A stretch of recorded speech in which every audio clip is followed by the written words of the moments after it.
After my husband died, I inherited his old shed. My son said, "Sell it, it's junk." But when I moved an old cabinet, behind it was a room I hadn't known about for 35 years. I froze in place at what I saw. I'm glad you're here with me. Please listen to my story till the end and let me know which city you're listening from. That way I can see how far my story has traveled. I used to think my life settled into a kind of quiet routine after my husband, Mark, passed away. I cooked simple meals, walked the same few blocks every morning, and watered the small line of potted plants he'd left on the back porch. Days were predictable, which made the grief easier to bear. I knew where everything was, or at least I thought I did. That illusion lasted right up until the moment I pulled the old wardrobe away from the back wall of his shed. But before that day, before the shock of that hidden door and everything that followed, my worries were smaller and more familiar. Tom and Sarah visited on Sundays, always in a hurry. They'd stay for coffee, exchange a few polite words, and then Sarah would check her watch like she'd left something on the stove. I told myself she was just busy, but the truth was, she didn't like being in my house. She never said so directly. She didn't have to. She'd glance around the living room with that tight, assessing look, the one that made me feel as though the cushions weren't straight or the air smelled off. Tom used to stay longer. Before Mark died, he and his father would talk in the yard for hours, repairing things that barely needed fixing. But after the funeral, he began drifting. Slowly at first, then all at once. Sarah filled the silence between us with cheerful suggestions that sounded harmless on the surface.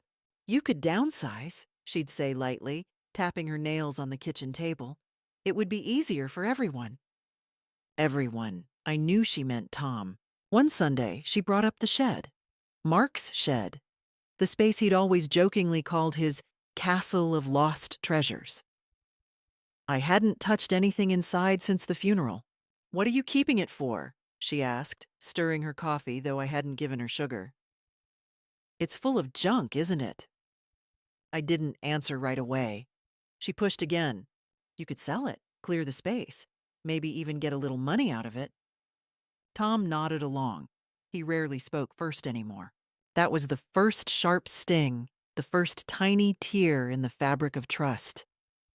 I remember sitting at the table, my hands wrapped around my cup, wondering when they'd started talking about my property in private, wondering what else they discussed without me. Still, nothing pushed me toward action until a week later, when a letter arrived addressed to Mark. Official looking. Law firm. My heart knocked hard against my ribs. I'd thought all his legal matters were already handled. When I opened it, I expected something small, an old bill maybe, or a delayed insurance note. Instead, it was a notice about a storage contract renewal for secondary inventory holdings. I had no idea what that meant. Mark never mentioned owning a second storage unit, or any inventory. The phrase alone made me feel like an outsider in my own marriage. What else hadn't he told me? I sat in the kitchen staring at that envelope until the light shifted across the floorboards. The house felt too quiet. The kind of quiet that made you ask questions you didn't want answered. Later that afternoon, I walked out to the shed. Maybe I thought I'd find some explanation. Or maybe I just wanted to inhale that thick, dusty smell that still reminded me of him. The tools hung exactly where he'd left them. The workbench was cluttered with bolts and washers and small envelopes of seeds he never planted. But the far corner held the wardrobe. It was heavy, its back pressed against the wall.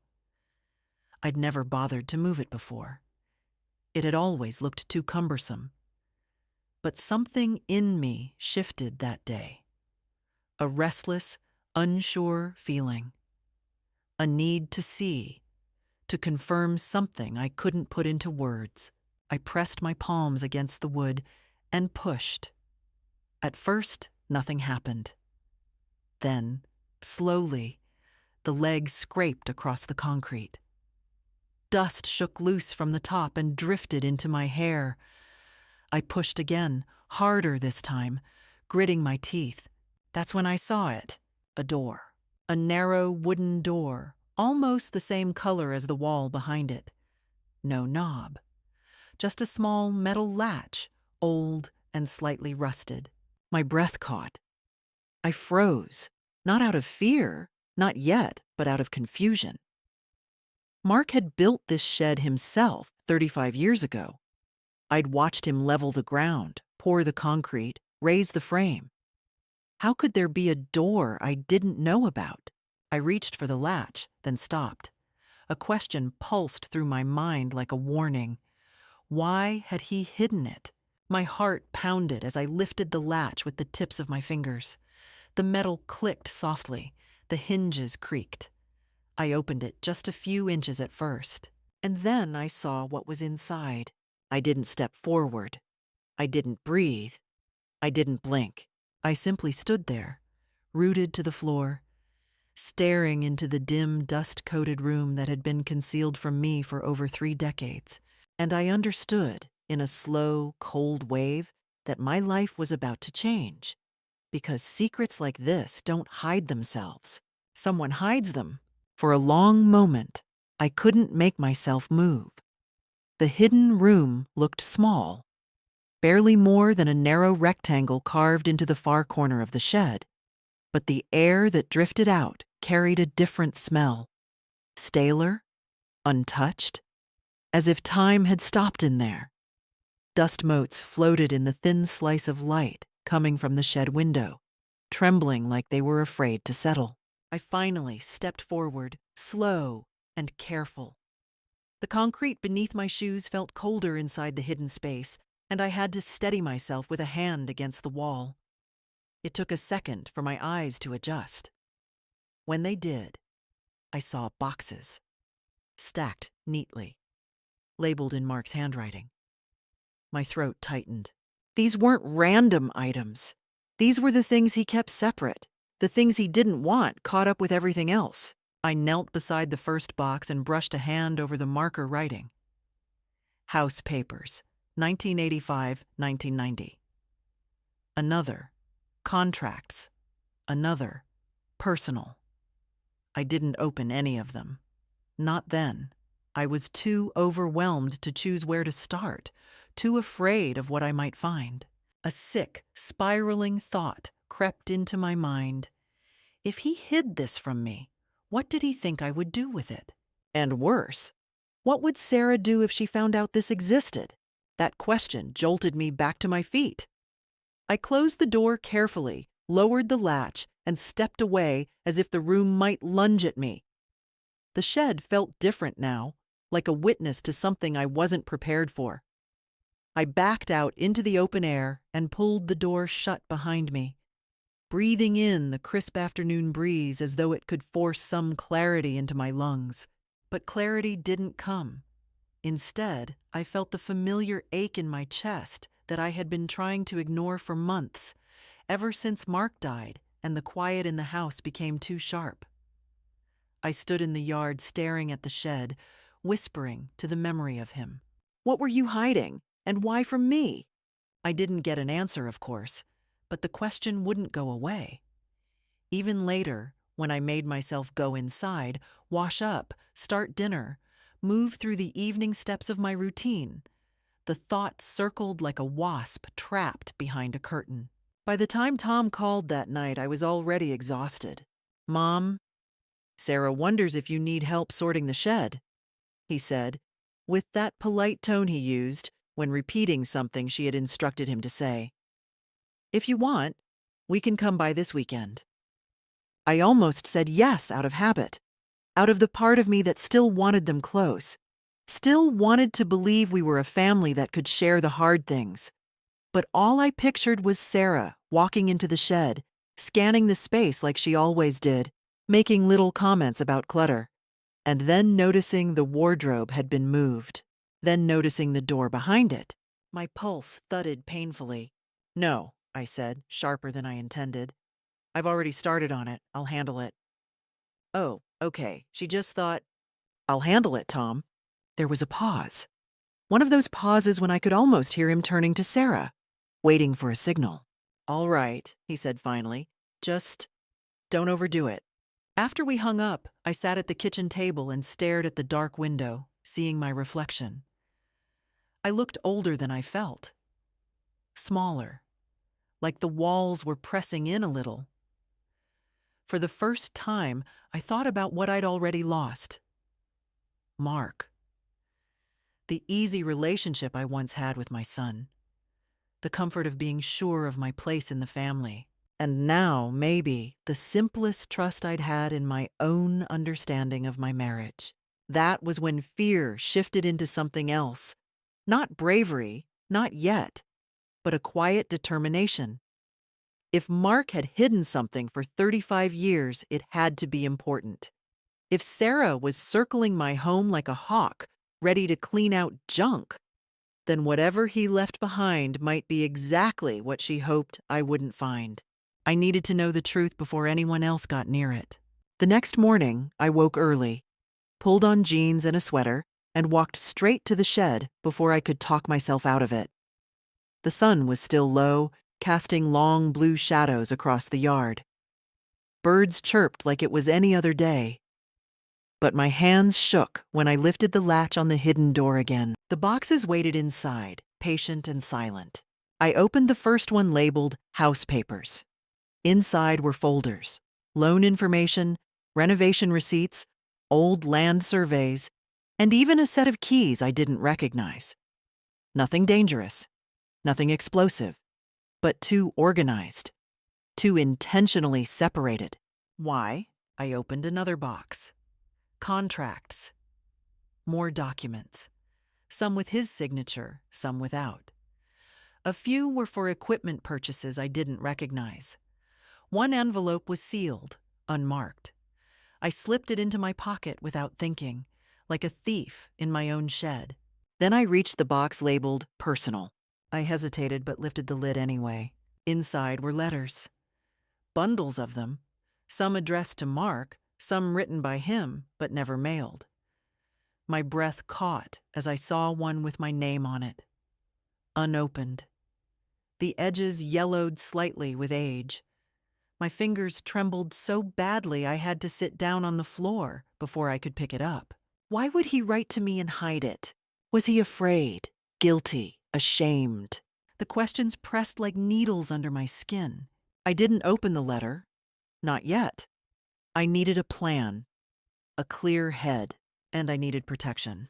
If Sarah sensed even a hint that I'd found something valuable or something she could twist into an argument about selling the shed, she would push Tom until he agreed. And once Tom agreed, nothing would stop her from digging through every corner of my property under the guise of helping. I folded the lid back onto the box and forced myself to breathe steadily. I had to stay ahead of them. Quietly, carefully. First step, keep the room secret. Second, go through everything myself, slowly. Third, find someone neutral I could trust. Someone who could tell me what the documents meant. A lawyer, not the family lawyer Tom and Sarah used. Someone Mark never worked with. I stood, brushing dust off my jeans, the unopened letter still clutched in my hand. As I stepped into the daylight, a strange calm settled over me. It wasn't peace, more like the steady focus of someone who finally understood she was in the middle of a tug of war she hadn't realized had started long ago. I looked back at the shed and whispered, "All right, Mark. Whatever this is, I'll handle it." And for the first time since he died, I felt something close to purpose. I spent most of that afternoon walking around the house with the unopened letter tucked into the pocket of my sweater. I couldn't bring myself to read it yet. It felt like it held a truth that would split my life into before and after, and I needed to have control over when that after began. But I knew one thing already. Whatever Mark had hidden, whatever he hadn't been able to say aloud, it was connected to those boxes, to the room behind the wardrobe, to something he didn't want touched, and that meant I needed a lawyer. Not the one Tom always suggested. Not the guy who helped them with the refinance. No, I needed someone who didn't know Sarah. Someone who didn't owe favors to her family. In a small town, that narrowed my options, but not completely. That night, I looked through the old phone book Mark kept in the kitchen drawer. He'd circled a name years ago, Daniel Rhodes, attorney at law, with a handwritten note next to it. Honest, good. The ink had faded to a soft blue-gray. I traced his handwriting with my thumb and felt something tighten in my stomach. Had Mark planned to call him? Had he met him? Why keep the number circled but never mention it? I called the next morning. A woman answered. Warm, steady voice. Rhodes Law Office, good morning. Hello, I said, clearing my throat. My name is Margaret Hayes. I'd like to schedule an appointment. I have some documents, old ones. I just need someone to look them over. She didn't ask what kind. That alone felt like a relief. We can fit you in today at 3, she said. Would that work? It did. It had to. But as soon as I hung up, a familiar dread pooled in my chest. I needed a cover story. If Tom or Sarah decided to stop by, God forbid Sarah noticed my shoes weren't in their usual spot, or the shed door looked recently opened, they'd start asking questions. I went back to the shed before lunch, rehearsing what I might say aloud. Just clearing old things. Just tidying. Practicing lies I never liked telling. I checked the wardrobe again, pushed it carefully back toward its original place. Not all the way. If I pressed it flush, I risked not being able to move it again without help, but close enough that no one walking inside casually would notice. It was the best I could do. Before leaving for the lawyer, I slipped Mark's unopened letter into my purse, along with the unmarked envelope from the contracts box. My hands shook slightly as I locked the door behind me. Not with fear, exactly, with anticipation. With the sense that I was stepping onto a road I couldn't turn back from, the point of no return. The law office was small, tucked between a barber shop and a place that sold fishing gear. The waiting room smelled faintly of coffee and old carpet.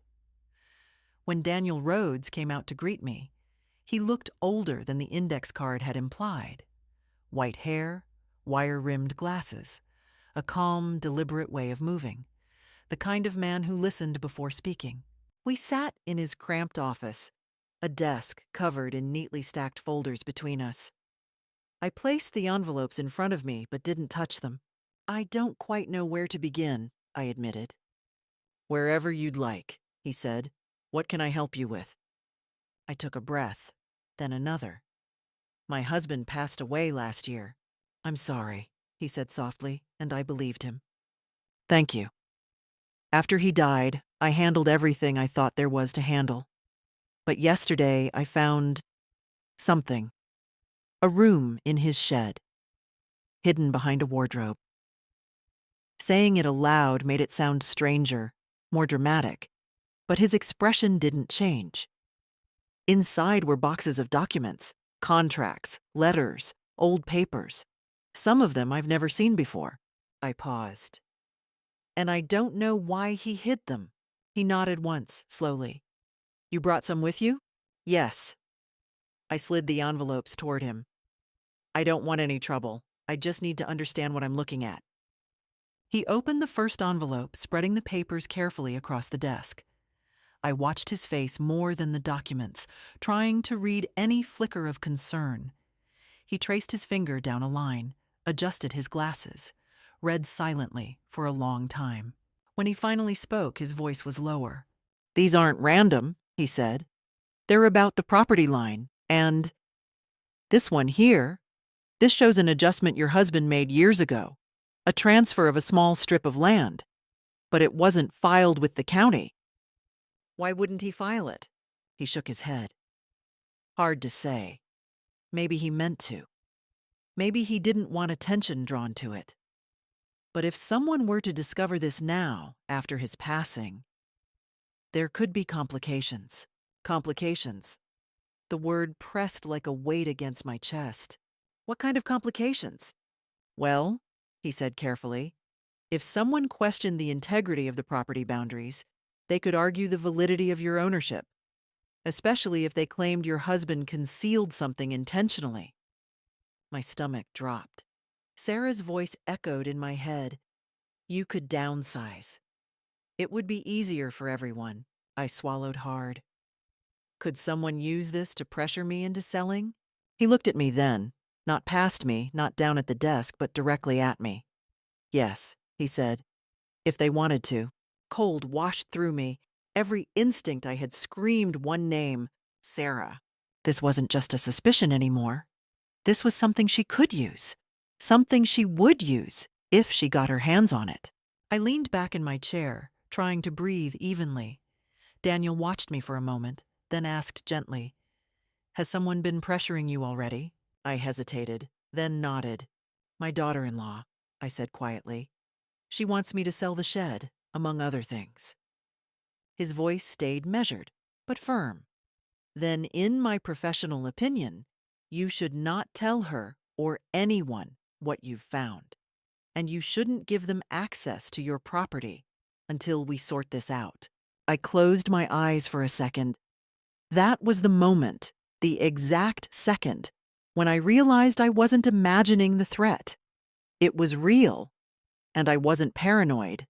I was vulnerable. And Mark had known something too. Why else hide those documents? When I opened my eyes, Daniel was studying me with a steady, reassuring expression.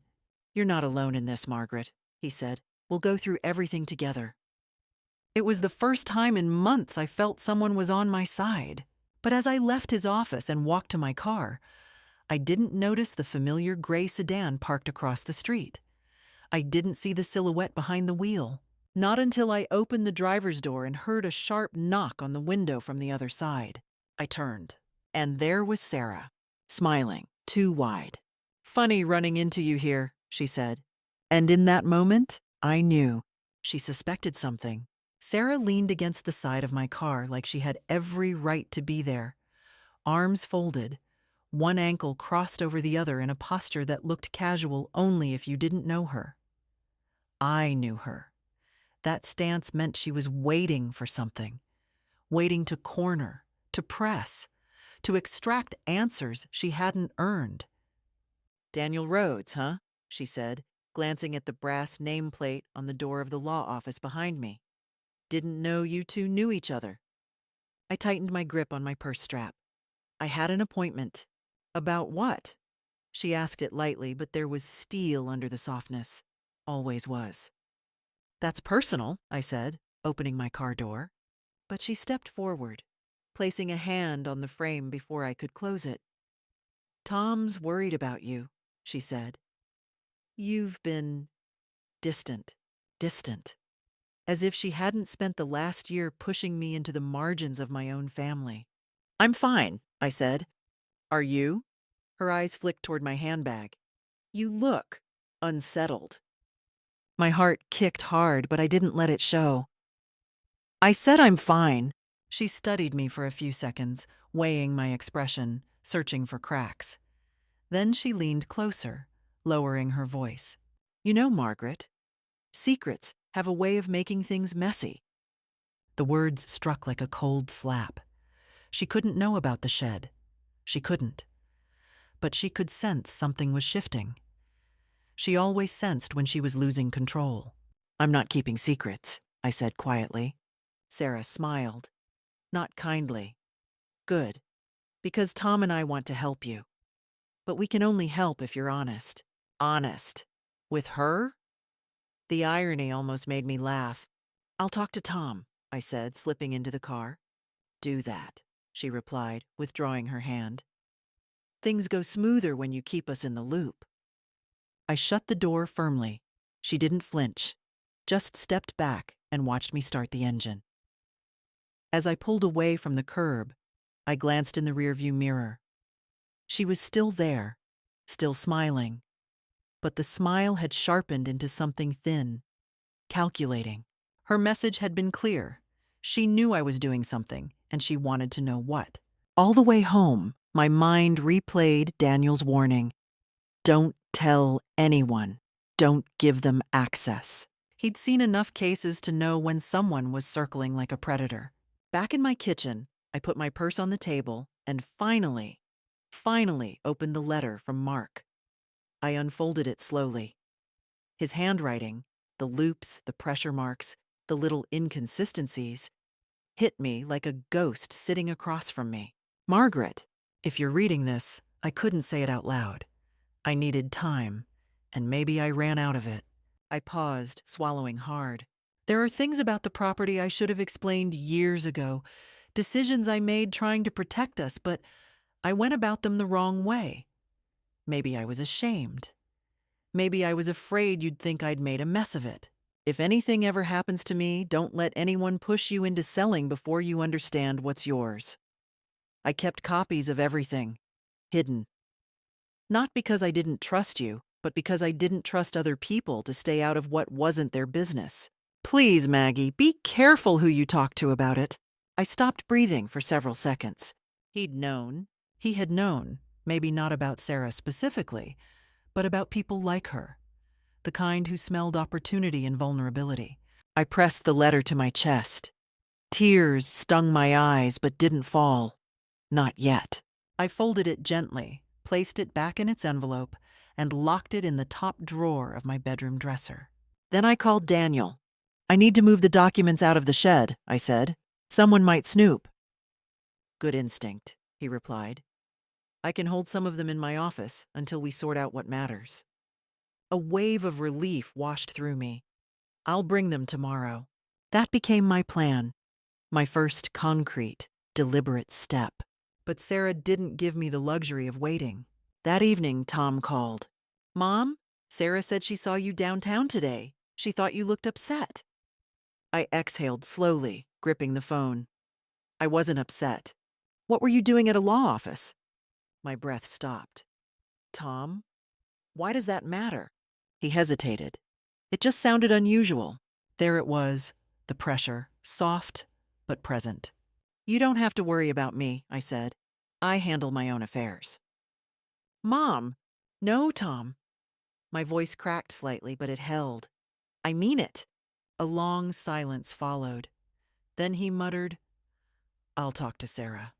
As if that was the solution to everything. After we hung up, I stood in the living room staring at the framed photo of us, me, Tom, and Mark, taken 15 years ago on a camping trip.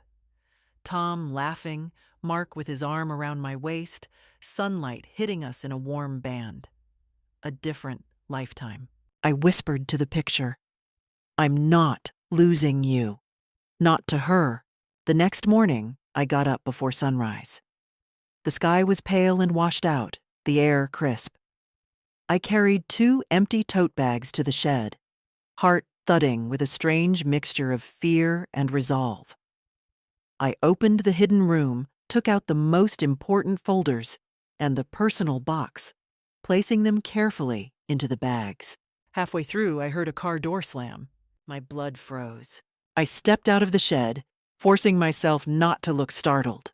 Sarah stood at the edge of my yard, arms crossed. What are you doing? She asked. My pulse hammered. I gestured to the gardening tools on the outer shelf. Sorting things. She tilted her head slightly. Looked like you were packing. I wasn't, I said evenly. She stepped closer, eyes narrowing, just slightly. If there's something you need help understanding, Tom and I don't, I said. Another step closer. We don't want you making mistakes.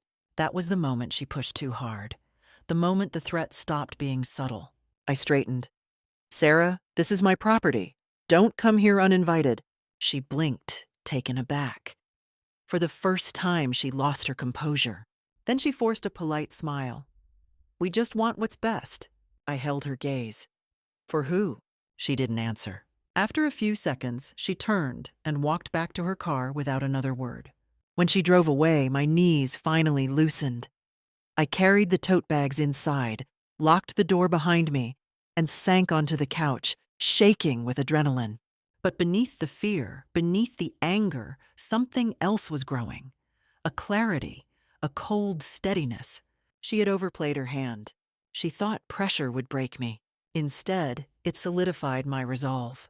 I took the rest of the day to breathe, to rest, to steady myself for what came next. Because now I knew this wasn't just about a shed or documents or even Mark's secrets.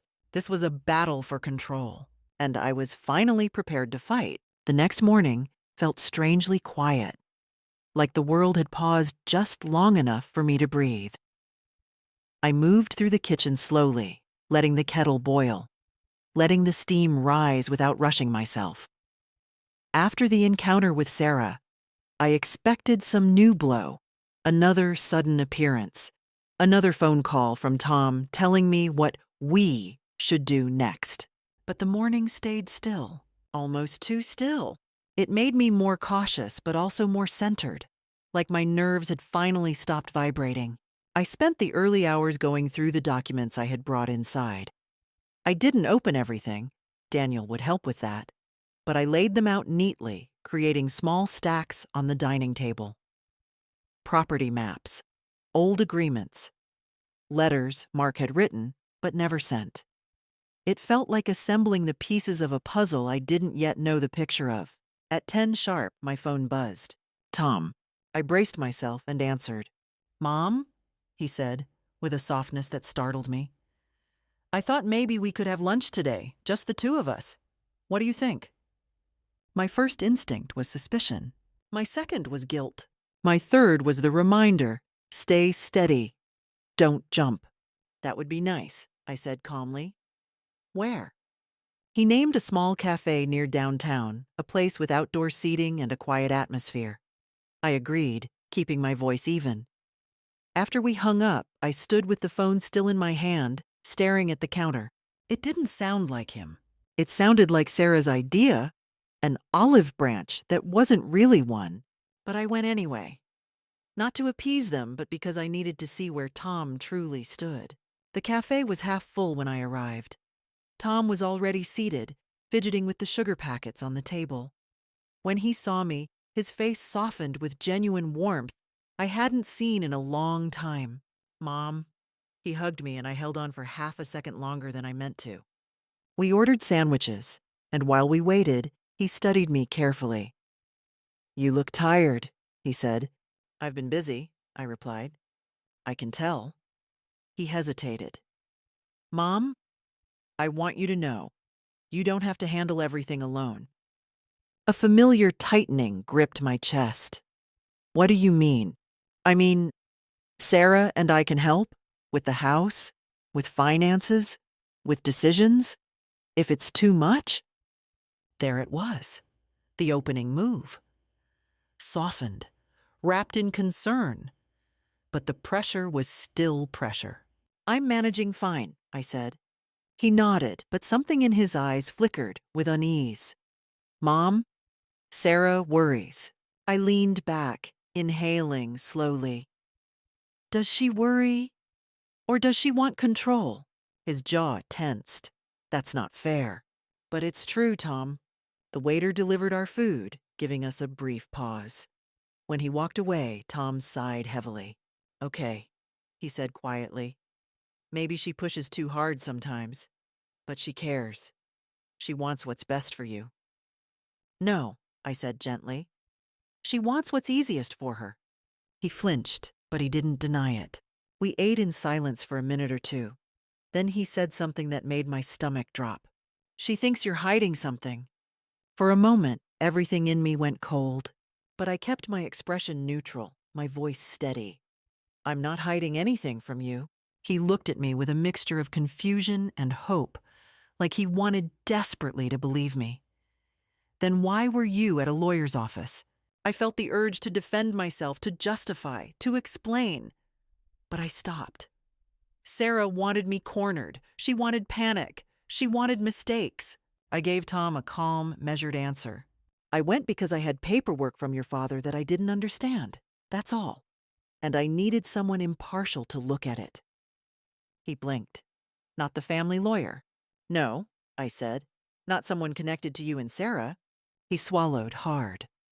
Mom, it's not about excluding you, I said softly. It's about protecting myself. His shoulders slumped. He didn't argue again.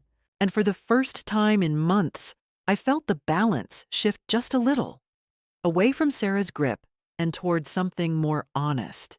After lunch, Tom hugged me again, longer this time. And as he walked away, he didn't pull out his phone to text Sarah immediately. He just stood beside his car for a moment, staring at the ground. It gave me hope, not a lot, but enough. When I returned home, I found a small envelope sticking out of my front door. My stomach tightened. Sarah again? But the handwriting wasn't hers. It was from Linda, my neighbor, a widow like me. She lived 2 houses down and had always been kind, though we hadn't spoken much since Mark died. Inside the envelope was a short note. Saw a truck near your shed yesterday. Everything all right? If you need anything, I'm here. The simple offer nearly broke me. I walked to her house that afternoon. She opened the door within seconds, her warm eyes widening when she saw my face. Margaret, come in. I stepped inside her tidy living room, sunlight slanting through lace curtains. For a moment, I didn't know what to say. Then the truth slipped out before I could stop it. I think my daughter-in-law is trying to get control of my property. Linda didn't gasp. She didn't dismiss me. She simply nodded, like someone who had seen too many women lose too much to family members, who called their pressure concern. Tell me what happened, she said softly. And I did. Not everything. Not the hidden room, not the documents. But enough. Enough that she understood the shape of the threat without needing every detail. When I finished, her lips pressed into a firm line. You're doing the right thing, she said. Don't let her in. Don't let her steer the narrative. And Margaret. She touched my hand. You're not crazy, and you're not alone. The relief that washed through me was almost physical. Someone believed me. Someone neutral. Someone who didn't see me as a burden or an obstacle. When I walked home later, the sun was dipping low, warm, and golden. I felt steadier than I had in days. Sarah had retreated, temporarily, watching, waiting. But I had allies now, small but real. And most importantly, I had clarity, cold, quiet clarity. They wanted to lure me into trusting them. They wanted me relaxed, off guard. But I saw them. I saw all of it. And I wasn't falling for the bait. Not anymore. For nearly 2 days after lunch with Tom, the house remained quiet. Too quiet. The kind of quiet that didn't settle your nerves, but tightened them, like waiting for a storm that refused to announce itself. I watered Mark's plants, sorted the mail, reorganized the kitchen drawers for no reason other than to keep my hands busy. But the silence pressed at my back like a presence. I knew Sarah. She never left anything unfinished. So when the knock finally came late Saturday morning, sharp and precise, I didn't jump. I almost expected it. I wiped my hands on a dish towel and opened the door. Tom stood on the porch. And behind him, Sarah. She wore that bright, polished smile people put on when they're about to say something unpleasant and want to make it look pleasant. Margaret, she said warmly, stepping forward to hug me without waiting for permission. I stiffened. Tom looked apologetic, but he didn't stop her. We were in the neighborhood, she said cheerfully. Thought we'd drop by. They lived 20 minutes away. They were not in the neighborhood. This was planned. I forced a neutral smile. Come in. They walked to the living room, like they owned it. Tom sat on the edge of the couch, hands clasped together. Sarah gracefully lowered herself into Mark's old armchair. The symbolism wasn't lost on me. I sat opposite them and waited. Sarah crossed her legs, laced her fingers, and gave me a sympathetic tilt of the head. Margaret, we're worried. There it was, the opening move. About what? I asked. You, she said simply, as though everything in the world boiled down to that single word. The shed. The documents you're going through. The lawyer. Tom shifted uncomfortably. It was clear he hated this, yet here he was. Because Sarah wanted him here, I kept my voice calm. I told Tom, I found old papers from your father. Things he didn't explain. Sarah nodded slowly, as if I were a child confused by adult matters. Of course, but Margaret, digging into old documents, revisiting old boundaries, it's risky. For you. For me? I repeated. Her smile brightened. Too bright. Yes. We want to make sure you don't do anything that could jeopardize your finances or your property. Mistakes happen when people get overwhelmed. My pulse flamed, but my voice stayed cold. I'm not overwhelmed. She leaned forward. It's okay if you are. Tom's jaw tightened. He stared at the floor. Sarah continued. We just think it's best if you let us help. Maybe we can bring our lawyer over. Someone familiar. Someone who won't mislead you. I almost laughed then, but a laugh wasn't what this moment needed. This moment needed clarity. No, I said quietly. Sarah blinked as if she hadn't heard me. What? I said no. I don't need your lawyer, and I don't need you going through Mark's things. She didn't move, but something tightened behind her eyes. A seam splitting. Margaret, she said, her voice thinner now. We're trying to keep you from making a mistake. What kind of mistake? I asked calmly. Keeping what belongs to me? Understanding my own property? Knowing what my husband left behind? Tom tried to cut in. Mom, maybe just listen. No, Tom, I said gently but firmly. I'm listening. I've been listening for a year, and all I hear is the same thing. Sell this, move here, let us handle that. I turned back to Sarah, and I'm done being handled. The temperature in the room seemed to drop. Sarah's smile vanished completely. Then came the mask drop. Subtle, but unmistakable. A tightening of her mouth. A brief flare of resentment. She leaned back, eyes narrowing ever so slightly. You're making this very difficult, she said quietly. For who? I asked again. This time she didn't answer. Instead, she changed tactics. Something sharper, colder. Margaret, if you start stirring up old paperwork, people might get the wrong impression. They might think Mark didn't handle things properly. That could affect the estate. It could even call your ownership into question. There it was, the threat, dressed as concern. My chest tightened, but I held her gaze. Mark told me, explicitly, to be careful who I showed those documents to. Her expression flickered. Shock, anger, suspicion, all in one small beat. Tom looked between us, confused. Dad said that? When?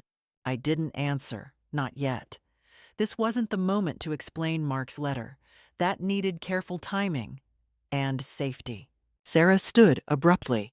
The movement was small but violent in intention. We came here to help, she said sharply. And you're choosing to isolate yourself. You're refusing support. No, I corrected softly. I'm refusing control. Tom stood too, his voice cracking. Mom, please. I reached out and touched his arm. I love you. You know I do. But you need to stop letting Sarah speak for both of you. He froze, caught between us like a rope pulled too tight. Sarah's voice sliced the air. We should go. She marched toward the door.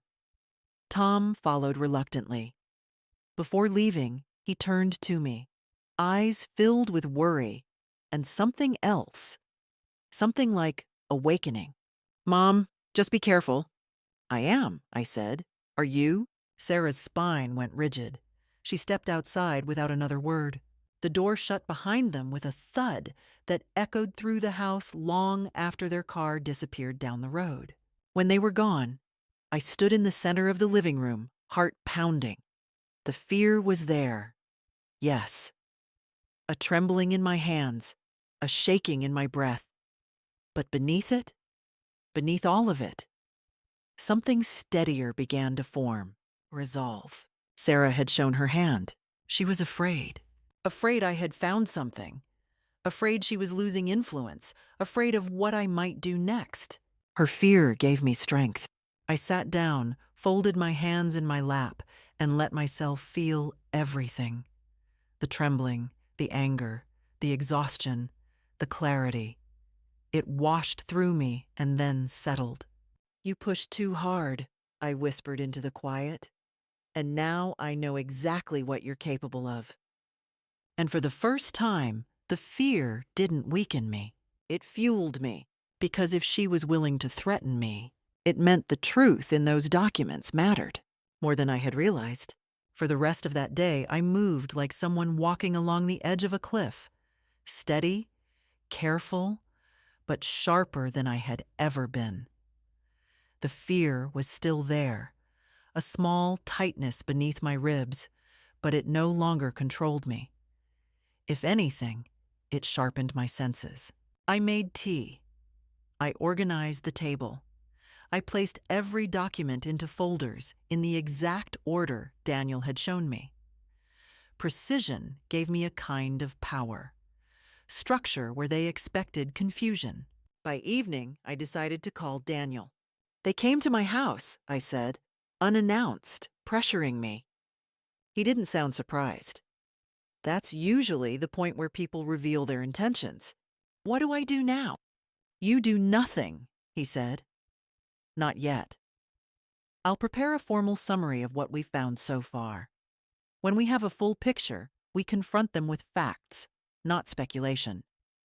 I felt relief wash over me. "Thank you. And one more thing," he added. "Don't mention my involvement to them again. It'll make them nervous. Nervous people make mistakes." Mistakes. That was exactly what I needed. The next morning, I woke with clarity. Cold, balanced clarity. I brewed coffee, wrote a list of tasks on a yellow notepad, then headed back to the shed. I didn't open the hidden door. I didn't need to. Everything that mattered was already in the house, locked in my bedroom drawer. Still, I checked the shed to ensure nothing looked disturbed. The wardrobe stood exactly where I'd left it. No footprints, no signs of intrusion. For a moment, I felt almost relieved. Then I noticed the latch. It was slightly crooked, not broken, not damaged, just touched. My breath froze. I stepped back, pulse thudding, scanning the room. The dust near the wardrobe looked faintly disturbed. Barely noticeable, but noticeable enough for someone who had memorized every corner of that shed. Someone had tried to get inside. Someone who didn't know that the boxes were already gone. My heart pounded once, hard and clear. Not panic, but confirmation. They were desperate. Desperation made people careless. I locked the shed and went back inside, closing every blind in the house. If they wanted a confrontation, I would give them one. In daylight, on my terms, not lurking in my backyard. I texted Tom. "Come by today, we need to talk, just you."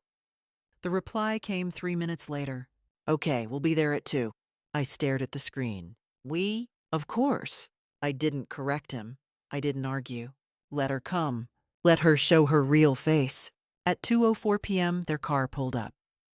I stood in the kitchen with my back straight and my hands steady. When the doorbell rang, I walked slowly, deliberately, and opened it. Tom looked anxious. Sarah looked composed. Too composed. A high, taut composure that already hinted at cracks. "Mom," Tom said, "what's going on?" "Come in," I said. They stepped inside. Sarah glanced over the living room, scanning for clues, for folders, for missteps. I gestured toward the dining table where 3 chairs were set. "We're having a conversation today," I said calmly. "A real one." Sarah sat without being invited. Tom followed. I stood. "You came to my property yesterday without permission," I said. Tom blinked. "What?" "Mom, no, we—" "Yes," I said, turning to him. "You did, and let's not pretend otherwise." His brows knit in confusion. He looked at Sarah, who didn't return the look. She kept her gaze on me. "Margaret," she said, "we stopped by to check on you, nothing more." Cold fury steadied me. "Then explain why someone tried to open the wardrobe in the shed." Tom's head snapped toward her. "What? Sarah, did you—" She didn't answer. Her jaw flexed, a tiny betrayal of panic. I sat down slowly, deliberately. "Look at me, Sarah." Her eyes flicked up, defensive, alert. "You wanted to know what I found," I said. "You still do. And you're worried it will affect your plans." Tom's voice trembled. "Plans? What plans?" Sarah shot him a sharp look. A silent, "Shut up." But it was too late. He saw it. I watched the realization dawn across his face like a bruise forming. "Sarah," he whispered, "did you go through Mom's shed without telling me?" "No," she snapped. "Don't be ridiculous." A lie too fast, too sharp. I leaned forward. "You pressured him to push me into selling. You showed up uninvited. You watched the law office. You followed me." Tom's eyes widened. "Followed? Sarah, did you—" "I didn't follow anyone." Her voice cracked upward, too loud, too brittle. "I was just nearby, and I saw her car. That's all." I tilted my head. "You said you were in the neighborhood. Your friend lives on the other side of town." Another crack, another slip. Tom stared at her, his expression twisting slowly with betrayal. "Sarah," he said quietly, "what's going on?" She stood abruptly, pacing, her hands shaking slightly. "You two are being dramatic. Your mother is stirring chaos for no reason. I'm the only one trying to keep order." I let the silence sit, heavy and sharp. Then I said what I knew would break the facade completely. "Mark left instructions, written ones. He didn't trust the wrong people to get involved. He warned me." Her face drained of color. That was the moment she lost control entirely. "What instructions?" she demanded, stepping forward. "What did he say? What did you find? Because if you think—" She cut herself off, too late. Tom's voice was very small. "Why do you need to know what Dad said?" Sarah froze. Then she tried to recover, but the floor had shifted under her. "Tom," she said softly, desperately, "I just don't want your mother making a mistake that affects our future. That's all." Our future. Not his future. Not her future. Their future. Built on decisions she wanted to make for me. Tom sank back into the chair as though the weight of comprehension had finally collapsed on him. Sarah," he whispered, "you've been lying to me." I wasn't lying," she stammered. "I was protecting us. By going through Dad's shed? By following my mom? By threatening her?" His hands shook. "This isn't protecting.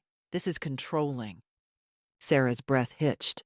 Her eyes darted to me with raw fury, as though I'd stolen something she believed belonged to her.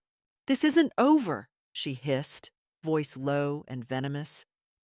"You don't understand what you're dealing with." She turned and stormed out, slamming the door so hard the frame rattled. Tom stayed sitting for several seconds, shaking, looking small in a way I hadn't seen since he was a boy. "Mom," he whispered finally. I didn't know." I sat beside him, placed my hand on his. "I know," I said quietly, "but now you do." And for the first time, the truth was out. The facade was broken, and Sarah had cracked herself open. Tom sat with his head in his hands, shoulders hunched, breath uneven. The echo of the slammed door still vibrated faintly in the hallway. I didn't rush him. I didn't touch him again. I knew he needed the silence, the space to understand the weight of what just happened. For the first time, he'd seen Sarah without the mask. After several minutes, he finally spoke. "I didn't know," he whispered. "I swear to you, Mom, I didn't know she was doing any of that." I swallowed gently. "You weren't meant to know." His hands trembled. "Why didn't she tell me? Why would she—" He stopped mid-sentence, pain tightening his voice. "She made me feel like you were unraveling. like I needed to step in. She told me you weren't coping, that you needed help making decisions. I felt a slow, quiet ache rise in me. Not anger, but grief. Grief for the distance that had been built between us, brick by brick, misunderstanding by misunderstanding. Tom, I said softly, she didn't want you to trust me. He closed his eyes as if that truth pierced too deeply. When he opened them again, they were red, raw, searching. What now? He asked. What do I do? What do we do? I took a breath and spoke steadily. We keep going, step by step. I have a lawyer helping me understand what your father left behind. When everything is clear, you and I will talk. Just us. And we'll decide how to protect our family's history. He nodded slowly, absorbing each word. I want to be part of that, he said. I want to know everything. You will, I promised. But first, you need to decide what you want to do with Sarah. The name alone made him flinch. I need to talk to her, he murmured. Really talk. Not the way we usually do. I nodded. Whatever came next between them was their battle. But I was no longer the quiet casualty on the sidelines. Tom took a deep, grounding breath and stood. I'll call you later, he said, voice steadying. Take your time, I replied. No decisions today. He gave a faint, grateful smile and left. I didn't expect silence to feel like victory, but as the door clicked shut, I felt it. Not joy, not triumph, but a deep, stabilizing shift. The house felt lighter, as though the air itself recognized that something toxic had finally been dragged into the light. The next morning, Tom didn't call, and I didn't expect him to. I knew these kinds of fractures didn't heal overnight. Or maybe they never healed at all. But I trusted him to think clearly now, that the fog of Sarah's influence had cracked. Instead, I called Daniel and arranged to bring the documents in. He spread them across his desk, carefully, deliberately. You've handled this well, he said. I gave a tired half laugh. It didn't feel like it. Trust me, most people panic. You stayed measured. That's rare. As he worked, he organized the papers into 3 categories: benign, important, and critical. The critical pile grew larger than I expected. He tapped a map near the top of the stack. This right here. This is what someone could manipulate if they wanted leverage. Your husband must have realized that. He was protecting you by keeping duplicates. I exhaled, slow and heavy. And now Sarah knows there were things he didn't want public. His expression sharpened. Do you believe she'll try something? No, I said, and heard the certainty in my own voice. Not anymore. He studied me for a moment, then nodded. Good. Because if she tries to apply pressure again, I'll draft a cease and desist. You have every legal right to bar her from your property. That startled me. I can do that? I asked. Of course, he said calmly. Once someone attempts to access private areas without consent, you can take action. And based on what you've told me, she already overstepped. A cold steadiness settled in my chest. Sarah hadn't just lost control. She had crossed a line with consequences she didn't anticipate, and I had every tool to ensure she couldn't cross it again. When I returned home, I found Tom waiting on my front steps. His face was pale, and he looked like he hadn't slept. I sat beside him and waited. He cleared his throat. We talked. It wasn't good. I stayed silent. He rubbed his hands together nervously. She denied everything at first. Then she cried. Then she said I was choosing you over her. Then she said I didn't appreciate everything she's done. That sounded exactly like Sarah. Manipulation looped through emotional theatrics. And? I asked gently. He swallowed. I told her I needed time. A long silence stretched. Then he added quietly, I left. I'm staying with a friend for a few days. Relief didn't hit me like a wave. It drifted in slowly, warm and sad. Tom wasn't celebrating anything. He wasn't siding with me against his wife. He was simply thinking for himself for the first time in a long time. "I'm sorry," I said softly. He shook his head. "I'm not. I should have seen it. I just didn't want to." His voice broke on that last word. I placed my hand over his, a gentle touch, nothing more. "You see it now. That's what matters." He nodded, barely. After a moment, he stood. "I'm going to give her space, and I need space, too." "You're doing the right thing," I said. He left with a small, tired wave. I watched him drive away, the afternoon sun glinting off his windshield. Not long after, my phone buzzed with a single text from an unknown number. "You'll regret this." No signature, no name. But I didn't need one. I blocked the number. Then I locked every door in the house, made tea, and sat beside the window with the calmest heartbeat I'd had in months. Sarah had finally shown the full scope of her fury, but she was alone in it. Her influence shattered, her image cracked, her control gone. And I was still standing, still steady, still here. For the first time since Mark died, I felt something solid beneath my feet. Not fear, not grief, not defensiveness. Power, quiet, earned power. The kind that comes from truth, and from surviving someone who expected you to crumble. Sarah had lost, fully, completely, and I had no intention of ever giving her a path back. In the weeks after Tom left Sarah's house, my days began to shift quietly, subtly, like a curtain slowly lifting to let in more light. Nothing dramatic happened all at once. No sudden breakthroughs. Just small changes, steady and real. I woke earlier, not because of anxiety, but because the mornings felt lighter. I made breakfast for myself without rushing or feeling watched by my own thoughts. The kettle's whistle no longer startled me. It simply signaled another calm start. The shed stayed locked. The hidden room stayed untouched. The wardrobe still pressed quietly against the wall. The secrets inside were no longer a threat. They had become part of the past, mapped, documented, protected. Daniel helped me file the important documents properly. The county updated the records. The property line, the one Mark had struggled over, was legally secured in my name. It felt like laying foundations under a house that had been standing on uneven ground for years. I tended to Mark's plants every morning. The marigolds bloomed brighter than they had since before he passed.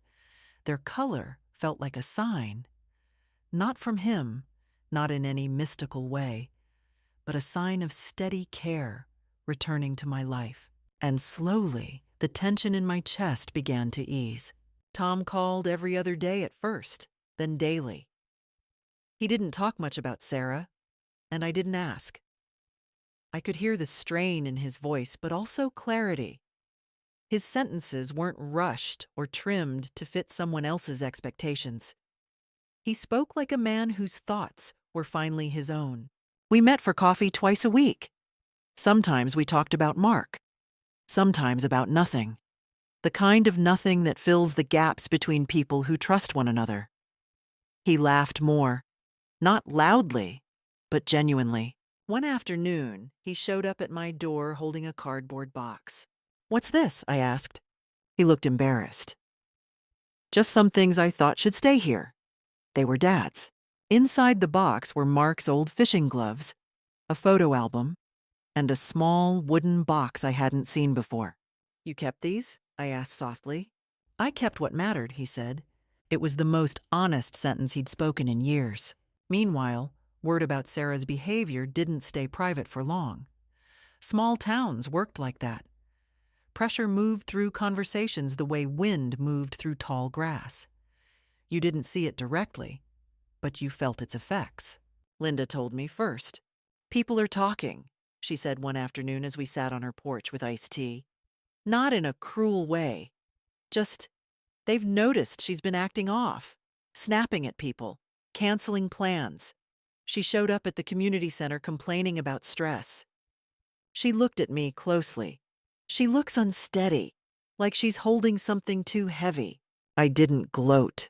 I didn't even feel vindicated. I just felt distance, like the entire battle had slid far behind me.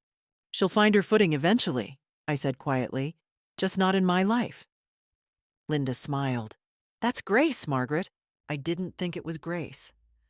I thought it was simply exhaustion, the kind that pushes you toward peace because you can't bear more conflict. Sarah didn't contact me again. Not once. She didn't call, didn't text, didn't appear at my door. But I heard her name now and then. From neighbors, from Tom, even from the pharmacist downtown. Everywhere I went, people said things like, "Haven't seen Sarah around much? She seemed upset last time she came in. I hope she's okay." People weren't cruel. They were worried in a distant, polite way. But one sentence kept appearing, always shaped the same. "She seems off." Tom eventually told me the rest. Not in one conversation, but over several small ones, like dropping pebbles into a pond and watching the ripples. "She's been calling her mother constantly," he said once. "She blames me for everything," he admitted another time. "She said I humiliated her," he whispered one evening at my kitchen table. And then, "I'm not going back. I can't." I didn't tell him what to do. I simply listened. And in listening, I realized how much strength he'd gained.